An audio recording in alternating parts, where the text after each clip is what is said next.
So last question, I mean, upon Mhm. reflection of your own career and kind of what you're seeing on a day-to-day basis in the additive space today, what advice would you give someone on the other side of the spectrum, just starting their career out, kind of evaluating manufacturing as a career path, maybe engineering or your track on the welding side? Any kind of reflections or learnings that you could have taken away from your time at Honeywell and aerospace and SLM?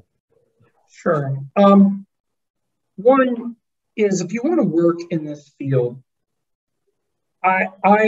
we always focused on when we were hiring interns. You always focus on young engineers that knew how to use CAD and use it well, right? That is a very important element of the technology, because if you don't know how to do it, you're dependent on the guy next to you to do your work, and that never.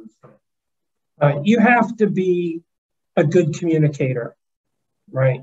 You can't be introverted. It's so much to learn so fast that you're relying on one another. And a lot of the interns we brought in, we didn't hire, because for us, work ethic is everything, right? I don't care how smart you are. If you're not willing to get out there and get it done, you're of little value. We,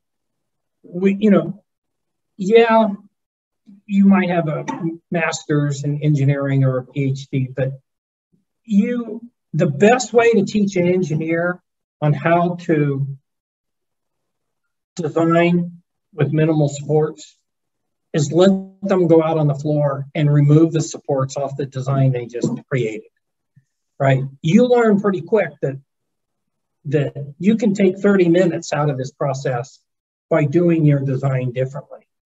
We want people who are willing to build the machine, put the base plate in, the build plate, take the powder out. Now, that's not going to be your job all the time, but you shouldn't complain about it. Go out and put the safety gear on and get this done, because somebody's got to do it. And if you're not willing to do it, then there's a problem. So cooperation, work ethic, and know CAD really well. That puts you way up the level of everybody else.